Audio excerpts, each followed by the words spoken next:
اسے کھل کے کہنا چاہیے تھا کہ میں بھی رسول رحمت کا غلام ہوں، میں بھی اللہ کا بندہ ہوں، کھل کر بات کرنی چاہیے۔ احساس کے نیچے دب جانا، پریشان۔ پھر اسی طرح کا معاملہ امیری غریبی کا ہے۔ غربا کیوں یہ سمجھ بیٹھتے ہیں کہ جس کے پاس پیسے زیادہ ہیں شاید فضل بھی زیادہ اسی کے پاس ہے؟ کیوں اس احساس سے باہر نہیں آتے؟ اگر دولت بہت اعلیٰ ہوتی نا اور بڑی ہی قیمتی ہوتی تو سب سے زیادہ سیدہ فاطمہ زہرا کے گھر میں ہوتی، سب سے زیادہ تجوریاں سیدہ عائشہ صدیقہ کے پاس ہوتی، لیکن یہ زیادہ قیمتی نہیں تھی، اس لیے دروازہ رسول پہ بھی نہیں تھی۔ تو اسی طرح کا معاملہ کچھ لوگوں کا ہے۔ میں نے اپنی زندگی میں یہ دیکھا ہے کہ مذہبی ماحول سے وابستہ لوگ کئی دفعہ بڑے پریشان ہو جاتے ہیں کہ میں تو مولوی صاحب ہوں، اور محلے کا مولوی بنا کے جب کسی کو رکھا جاتا ہے تو بیچارہ ویسے بھی پریشان ہو جاتا ہے۔ اس کی ذمہ داری ہوتی ہے کہ تو نے وقت پہ جنازہ پڑھانا ہے، ٹائم پہ کل پہ آ جانا، 10ویں پہ وقت پہ پہنچنا، غیر حاضر نہ ہونا۔ کچھ جگہوں پہ یہ بھی رواج ہے کہ جناب آپ کو 7 دن اور 10 دن مسلسل بیٹھنا ہے اور پڑھائی کرنی ہے۔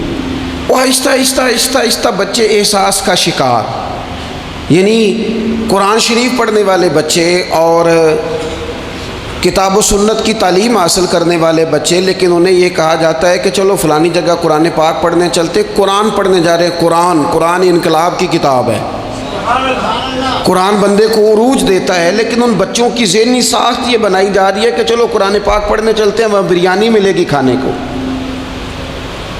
گوشت ملے گا کھانے کو۔ شکایت ہے مجھے یا رب خدا بندان مکتب سے، سبق شاہی ہے بچوں کو دے رہے ہیں خاک بازی کا۔ اتنی چھوٹی جب آپ کسی کی سوچ بنا دیتے ہیں تو پھر وہ آپ کہیں کہ وہ انقلاب برپا کرے، وہ کوئی بڑا کارنامہ سر انجام دے، یہ ہوتا نہیں، ممکن نہیں ہوتا۔ جب آپ آہستہ آہستہ کر کے احساس کمزوری کے نیچے دبتے چلے جاتے ہیں، دبتے، حالات خراب ہو جاتے ہیں۔ ہمارے بزرگ ہمیں کہا کرتے تھے کہ مولوی ہونا کوئی تانا ہے، اور ہم نے حالات بدلتے دیکھے۔ ایک ٹائم ایسا تھا کہ مولوی ہونا لوگ تانا سمجھتے تھے، ہمیں بھی کہا چاہو مولوی صاحب ادھر آئیں۔ آپ کو دیانتداری سے کہتا ہوں ہم نے وہ دور بھی انجوائے کر کے گزارا ہے۔ جے کسی ایک باری مولوی آکھے تو انہوں آکھے یارے کوئی پریشانی والی گل ہے، شکر ہے اسی مولوی ہاں، یہ کوئی پریشانی ہے، آپ کیوں پریشان ہو گئے؟ مولوی کسی تانے مینے کا نام ہے۔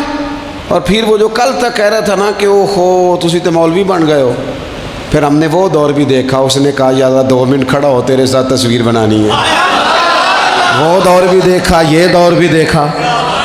تھوڑا سا نا اپنی زندگی کے اندر خودداری، عزت نفس، وقار، اسلام عروج دیتا ہے بندے کو۔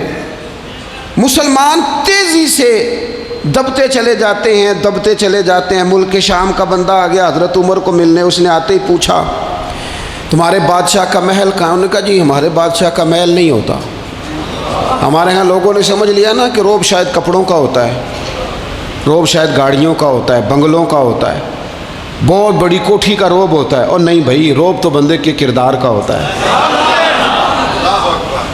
اس کے افکار کا روب ہوتا ہے، روب اس کے اونچے خیالات کا ہوتا ہے۔ کہاں ہے آپ کے بادشاہ کا محل؟ تو نے کہا محل شہل تو کوئی نہیں، مسجد میں ہوں گے امیر المومنین۔ بندہ کہتا ہے میں سوچ میں پڑ گیا کہ جس کے نام سے میرا بادشاہ کانپتا ہے وہ مسجد میں ہوگا، گن میں نہیں کوئی نہیں، ہٹو بچو ہی کوئی نہیں، ادھر ادھر ہی کوئی نہیں، پہرے دار ہی کوئی نہیں۔ مسجد میں جا کے پوچھا جناب عمر، کہنے لگے ادھر ہی تھے۔ کدھر ہیں بھائی حضرت؟ وہ کدھر ہیں بھائی؟ ادھر ہی تھے۔ کہنے لگا، میں حیران ہو گیا کہ یہ بادشاہ کی بات ہو رہی ہے۔ ایک صاحب کہنے لگے وہ کھجوروں کے باغ کی طرف جا رہے تھے، کہتے میں کھجوروں کے باغ میں گیا تو ایک بندے سے پوچھا امیر المومنین، کہنے لگا وہ سامنے کی طرف جا رہے تھے، ادھر گیا۔ ایک بندے سے پوچھا کہاں ہے وہ شخص، اس کی 24 لاکھ مربع میل پہ حکومت ہے؟ کہاں ہے وہ شخص جو مدینے میں بیٹھ کے نعرہ لگاتا ہے تو کیسر و کسرا کانپ جاتے ہیں؟ وہ بندہ کدھر ہے کہ جس کی بات جگہ جگہ ہوتی ہے، جس کا تذکرہ سنا ہے، کہ اسے دیکھ کے شیطان بھی رستے بدل جاتا ہے؟ انہوں نے کہا وہ دیکھ رہے ہو کھجور کے درخت کے نیچے کنویں کے ساتھ مٹی کا ڈھیلا تکیے کی جگہ رکھ کے وہ جو تامت باندھے کرتا پہنے سویا ہے وہی تو فاروق اعظم ہے۔ وہ شخص کہتا ہے عمر سوئے تھے، شیر سویا بھی ہو تو اس کا روب ہوتا ہے، شیر جو ہوتا ہے، شیر کبھی سو بھی جائے نا تو لوگ پھر بھی خوف کھاتے ہیں اور اس کے جاگنے کا خوف کھاتے ہیں کہ یہ کہیں جاگ نہ جائے۔ شیر جو ہوا کہتے ہیں حضرت عمر سوئے تھے پر میں قریب گیا تو میرے وجود پہ روب طاری ہو گیا، روب، اور میری زبان سے بے ساختہ یہ جملے نکلے کہ عمر تو انصاف کر کے سویا ہے نا، تو مٹی کے ڈھیلے پہ بھی تجھے سکون کی نیند ہے۔ خودداری، وقار، عزت، یہ احساس کمتری سے باہر نکلیں۔ ہم نے اپنے بچوں کو مسل ڈالا ہے، وہ تسی ماڑے دے بچے ہو، تسی تو نہیں نہ آگے جا سکتے، وہ اسی غریب لوگ نہ بیٹے تو فلانے کے ساتھ نہ جایا۔ ہم نے اپنے بچوں کی خواہشات تباہ کر دی، کمزور کر کے رکھ دیا، انہیں بار بار سکھایا ہم نے۔ خوددار تھا وہ باپ جس کی تھوڑی سی آمدن تھی پر وہ گرمیوں میں اپنے پتر سے کہتا تھا پتر بڑھولے میں دانے ڈال دیے ہیں، تمہاری ماں نے مرتبان میں اچار ڈال دیا ہے، لو اب ساری گرمیاں پرواہ کوئی نہیں۔ وہ خوددار لوگ تھے، لیکن آج یہ دین غالب ہونے کے لیے آیا ہے، مسلمان نے غالب ہونا ہے۔ یہ تھوڑا اپنی ذات سے اٹھ کر جب سوچے گا نا، بڑی بات کرے گا، بڑی سوچ پیدا کرے گا، بڑا اس کا مزاج ہوگا، کھلا اس کا دل ہوگا، تو پھر نا یہ ذرا سر اٹھا کے جیے گا۔ قرآن مجید کی جو ہے کریمہ میں نے تلاوت کی، اللہ کریم نے فرمایا هو الذی ارسل رسولہ بالہدی ودین الحق، فرمایا وہ قادر مطلق ہے جس نے اپنے رسول کو ہدایت اور حق دے کے بھیجا ہے۔ دو چیزیں دے کے بھیجا ہے، ہدایت اور حق۔ کتاب ہدایت اور حق حضور لے کے آئے، کس لیے بھیجا ہے؟ کہ نرا تسبیح پڑھیں اور سو جائیں، نرا جناب عبادت کریں اور آرام کریں، نرا جناب تلاوت کریں اور آرام کریں، نہ هو الذی ارسل رسولہ بالہدی ودین الحق، وہ رب ہے جس نے اپنے نبی کو، اپنے رسول کو ہدایت اور حق دے کے بھیجا ہے۔ کیوں؟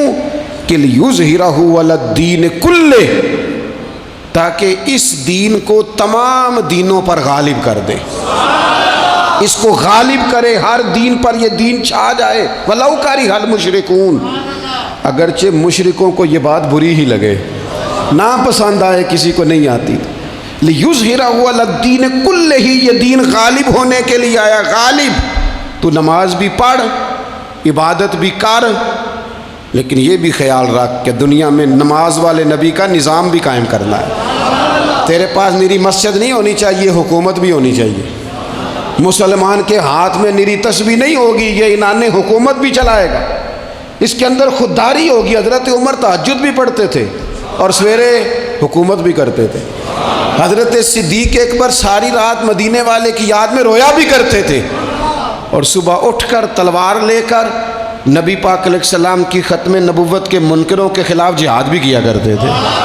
جب تک اپنے مزاج میں وہ شوق نہیں پیدا ہوتا کہ دین کو غالب کرنا ہے، جد و جہد کرنی ہے، کوشش کرنی ہے، بڑا سوکھا ہے ہمارے لیے بھی، آرام سے نماز پڑھیں، نفل پڑھیں، عبادت کریں۔ اور ویسے بھی اسے لوگ زیادہ بڑا پیر سمجھتے ہیں جس کی تسبیح زیادہ لمبی ہو، وہ زیادہ بڑا پیر ہوتا ہے جس کی پگڑی ذرا زیادہ بڑی ہو، جبہ تگڑا پہنے، اجرے کے اندر رہے، باہر نہ نکلے، اور اندر جائیں 2 منٹ کے لیے حضرت کی زیارت کریں، باہر آ جائیں بس چھٹی، وہ زیادہ پیری مریدی ہو جاتی ہے۔ پیر تو بولتا ہی نہیں۔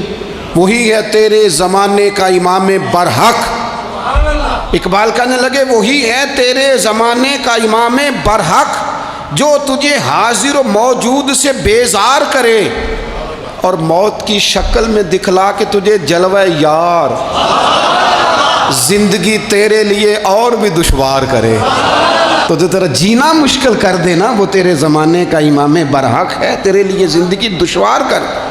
یہ کیا بات ہوئی کہ ٹھیک ہے جناب آپ موج کریں جو دین غالب ہونے کے لیے آیا، دین کے مزاج میں غلبہ ہے۔ دین کی طبیعت میں غلبہ ہے. دیندار چھا کے وقت گزارا کرتے ہیں. اللہ تعالیٰ نے اس دین کے اندر وہ قرار دیا ہے، وہ وسعت دی ہے، وہ درد دیا ہے، وہ ذوق دیا ہے. اپنے اندر سے وہ بت توڑ ڈالیں جو بت مایوسی پھیلاتے ہیں. ان جگہوں سے نکل آئیں جہاں انسان کمزور پڑتا ہے. اٹھ باندھ کمر کیوں ڈرتا ہے؟ پھر دیکھ خدا کیا کرتا ہے.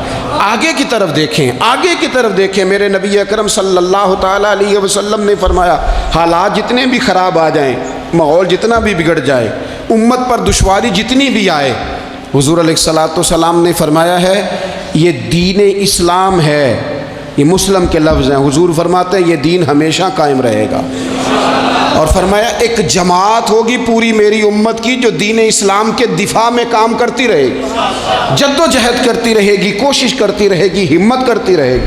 میرے عزیز حضور نے فرمایا ہمیشہ یہ دین قائم رہے گا اور ایک جماعت ہمیشہ اس دین کے لیے کام کرتی رہے گی.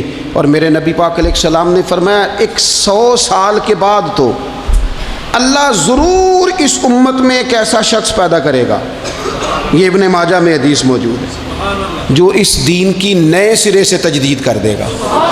وہ لوگ آتے رہے، جب حالات بڑے بگڑے تو حضرت عمر بن عبدالعزیز آ گئے، حالات کا رخ بدل کے رکھ دیا. پھر معاملات بڑے بگڑے تو امام شافعی جیسے لوگ آ گئے، غوث اعظم جیلانی جیسے لوگ آ گئے. حالات بڑے بگڑے تو شیخ عبدالحق محدث دہلوی جیسے لوگ آ گئے. ہندوستان میں جب ماحول بڑا کٹھن ہوا تو اعلیٰ حضرت فاضل بریلوی جیسے لوگ آ گئے. ہر صدی کے سرے پر اللہ تعالیٰ ایک مجدد بھیجے گا. حضور کا وہ غلام دین کو نئے سرے سے تازہ کرے. دین کے چمن میں ہمیشہ بہار رہے گی، ہمیشہ نورانیت رہے گی، ہمیشہ نور اعلیٰ نور رہے گا. یہ کام صرف کرنے کا کام کیا ہے؟ یہ دین تو پھلے گا پھولے گا. جو آگے بڑھ کے خدمت میں حصہ ڈال لے گا نا وہ اپنا نفع کرے گا. یہ قرآن پاک ہے، یا ایھا الذین آمنوا ان تنصروا اللہ ینصرکم ویثبت اقدامکم. اللہ فرماتے ہیں اے لوگو اگر تم اللہ کے دین کی مدد کرو گے نا تو اللہ تمہاری مدد کرے گا. ویثبت اقدامکم، اور تمہارے قدم جما دے گا، تمہیں استقامت دے. تم آگے، اور دین کی مدد صرف پیسوں سے نہیں ہوتی. کوئی شخص سمجھے کہ فقط مال سے مدد ہوتی ہے. جب آپ وقت پر آ کر مسجد میں جمعے کی نماز ادا کرتے ہیں تو یہ بھی آپ دین کی خدمت ہی کرتے ہیں. جب آپ دینی اجتماعات کی رونق بڑھاتے ہیں تو یہ بھی آپ دین کی خدمت ہی کرتے ہیں. جب آپ کسی دین کے طالب علم کا حوصلہ بڑھا دیتے ہیں نا، بیٹے بڑی بات ہے قرآن پڑھتے رہنا، یہ بھی آپ خدمت ہی کرتے ہیں. جب آپ دین کے بارے میں کسی جگہ بیٹھ کے اچھی بات کر دیتے ہیں، یار اللہ کا فضل ہے ہمارے دین میں یہ خیر اللہ نے رکھی، یہ بھی آپ دین کی مدد ہی کرتے ہیں. آپ کسی بھی جگہ کسی بھی حوالے سے دین کے لیے کوئی بھی پیغام دیتے ہیں، کوئی بھی بات کرتے ہیں تو آپ دین کی، یہ ساری خدمات دینیاں ہیں، یہ سارا درد ہے، یہ سارا ذوق ہے. ہم اپنا اپنا حصہ جس طرح بھی ملا سکیں دین کی حمایت میں، دین کی مدد میں. جہاں کوئی ایسی بات ہو رہی ہو وہاں ہم دفاع کے لیے کھڑے ہو جائیں. ہر شخص اپنے اپنے مقام پر دینی ابلاغ میں، دین کی تبلیغ میں اپنا کردار ادا کرے. ایک جملہ کوئی بول دے نا رسول پاک کے دین کی مدد میں، ایک جملہ، یعنی کسی کو صرف اتنا کہہ دینا کہ یار تو اپنے بیٹے کو، تیرے 5 بیٹے ہیں، ایک کو قرآن مجید کا عالم ہی بنا دے. تو کہہ کے چلا گیا اور تیری وجہ تجھے خبر بھی نہیں کہ شاید اس نے تیری وجہ سے اسے داخل کرایا ہے. لیکن وہ اگر آ گیا پڑھ گیا تو دیکھ تجھے اجر اللہ کتنا عطا فرمائے. آدھا جملہ بول کے دین کے معاملے میں معاون بنے، کوئی خیر کا لفظ بول کے معاون بنے. ہم نہ ہمت نہیں کرتے، ہم کہتے ہیں وہ فلانا کرے گا، بڑا آدمی کرے گا، مولانا کریں گے، پیر صاحب کریں گے. اپنا اپنا حصہ، اپنی اپنی خیر. حضرت عمر نے بھی بڑا کام کیا ہے دین کی خدمت میں، پر سیدنا بلال کی خدمت کا کوئی انکار کر سکتا ہے؟ ڈیوٹی حضرت صدیق اکبر کی بھی زیادہ ہے، پر جناب سلمان فارسی کی خدمت کا انکار کیا جا سکتا ہے؟ ہر ایک نے کام کیا، ہر نقطے کا اپنا عروج ہے، اپنی اور یہ دین غالب ہوگا. غالب یہ مت سمجھیں تھوڑے سے حالات کمزور آئے ہیں اور تھوڑا سا مسلمان محکوم ہوئے ہیں مالی طور، اپنی کوتاہیوں کی وجہ سے ہوئے، اپنی غلطیوں کی وجہ سے ہوئے، اپنے اعمال کے سبب ہوئے. تو ڈر ڈر کے نہ جئیں. نبی پاک صلی اللہ تعالی علیہ وسلم سفر پہ تشریف لے گئے، حضور علیہ السلام کی عادت کریمہ تھی، جب سفر پہ جاتے تھے تو سب سے آخر میں ساری تیاری کر کے سامان سمیٹ کے سب سے آخر میں سیدہ فاطمہ الزہرا سے ملتے، پھر سفر شروع ہوتا، اور جب حضور واپس آتے تو سب سے پہلے سیدہ فاطمہ سے ملتے رضی اللہ تعالی۔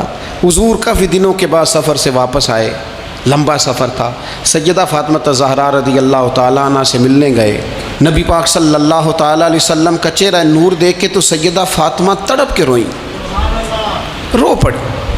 حضور نے فرمایا فاطمہ کیا ہوا؟ عرض کرنے لگی یا رسول اللہ تھکاوٹ کے اثرات میں آپ کے چہرے پہ دیکھ رہی، اور حضور کپڑے یوں لگتا ہے بڑے پرانے پہنے ہوئے ہیں آپ نے، حضور اتنی مشقت کیوں کرتے ہیں آپ، اتنی محنت اتنی جد و جہد؟ تو حضرت فاطمہ الزہرا فرماتی ہیں حضور نے مجھے تھپکی دی اور فرمایا فاطمہ رو نا۔ اور یہاں وہ بعض لوگ ہوتے ہیں نا جو ہم نے دیکھا ہے، ہمارے ہاں اس طرح ہوتا ہے کہ وہ کوئی اس طرح کی بات کرے تو وہ زیادہ رونے لگ جاتے ہیں، کیا کریں بڑے مسائل ہیں، بڑی مشقت ہے، کرنا پڑتا ہے، لوگ اور زیادہ۔ لیکن نبی پاک علیہ السلام نے سوچوں کو نیا زاویہ دیا، خیالات کو نیا رخ دیا، اس بات کو ایک نیا انداز سوچنے کا فراہم کیا۔ حضور فرمانے لگے فاطمہ رو نا، تیرے باپ کو اللہ نے اعلیٰ مقاصد کے لیے دنیا میں مبعوث فرمایا۔ حضور فرمانے لگے فاطمہ کوئی گھر کچا، کوئی پکا، کوئی خیمہ ایسا نہیں بچے گا جہاں اللہ دین اسلام کو پہنچا نہیں دے گا۔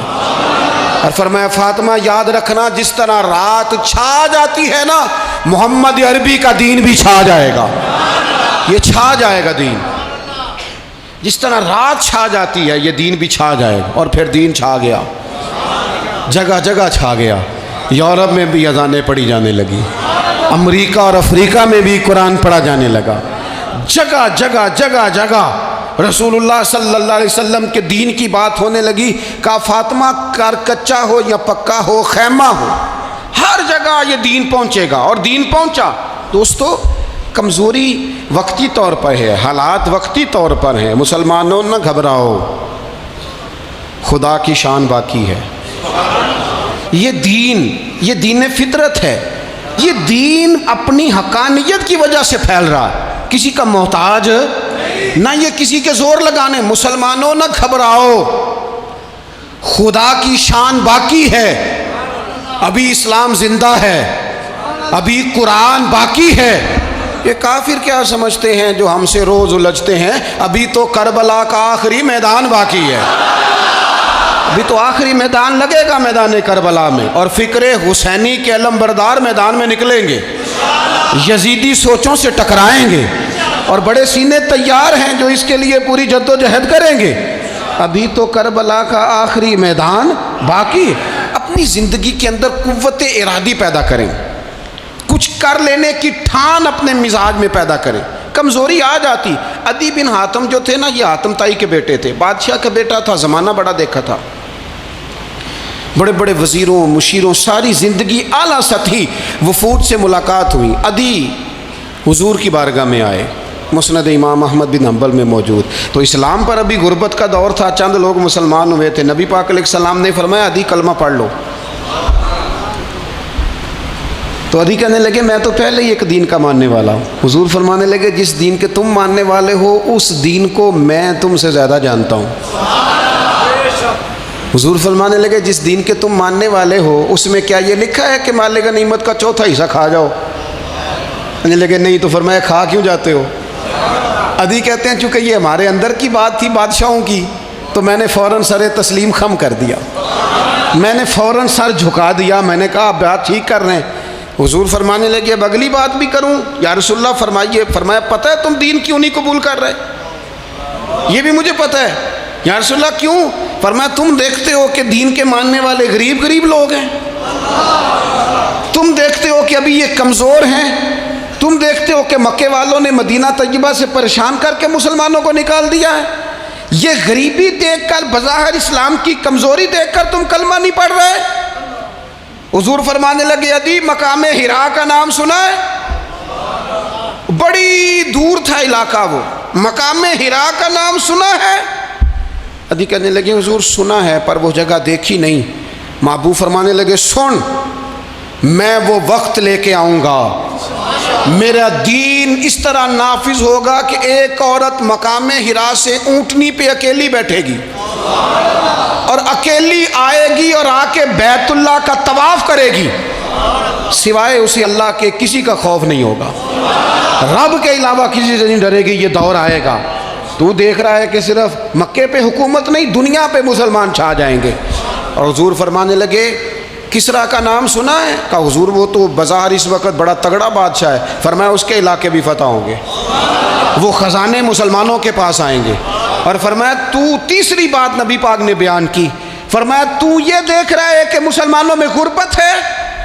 فرمایا عادی ایک وقت آئے گا لوگ دینے کے لیے نکلیں گے پر انہیں لینے والا کوئی نہیں ملے گا۔ ایک وقت آئے گا لوگ دینے نکلیں گے، لینے کوئی نہیں آئے گا۔ عدی کہتے ہیں کہ میں رسول کریم کا کلمہ پڑھ کے مسلمان ہو گیا، اب پھر زیادہ دور نہیں گزرا، عدی رویا کرتے تھے، حاتم تائی کے بیٹے عدی رویا کرتے تھے اور رو کے بتایا کرتے تھے لوگوں وہ جو حضور نے فرمایا تھا نا بی بی حرا سے چلے گی اور طواف کرے گی، وہ بی بی میں نے اپنی آنکھوں سے آتی دیکھی، میں نے اس تنہا عورت کو حضور سید عالم کی پیشن گوئی کے مطابق بیت اللہ کا طواف کرتے دیکھا، اسے سوائے اللہ کے کسی کا ڈر نہیں تھا۔ اور عدی کہنے لگے وہ جو حضور نے فرمایا تھا نا کہ کسرا کے خزانے فتح ہوں گے، فرمایا وہ جب فتح ہو رہی تھی تو میں خود اس جنگ میں شریک تھا، مجھے اللہ نے موقع دیا، میں مجاہدوں میں شامل تھا۔ اور فرمانے لگے تیسری پیشن گوئی رہ گئی ہے، مجھے امید ہے وہ بھی پوری ہوگی۔ حضرت عمر بن عبدالعزیز کے زمانے میں آ کے وہ دور بھی آیا کہ لوگ زکوٰۃ دینے نکلتے تھے، لینے والا کوئی نہیں ملتا تھا، لوگ کسی کو غریب سمجھ کے صدقہ دینے لگتے تھے، وہ کہتا تھا بھائی لے جا میں تو رات خود دے کے آیا ہوں، لوگ دینے نکلتے تھے، لینے والا کوئی نہیں۔ اسلام کی فطرت میں قدرت نے لچک دی ہے، اتنا ہی یہ ابھرے گا جتنا کہ دبا دو گے۔ یہ مولویوں کی وجہ سے، پیروں کی وجہ سے، سیاستدانوں کی وجہ سے نہیں چھائے گا۔ یہ کیوں چھائے گا کہ ارسل رسولہ بالہدی ودین الحق،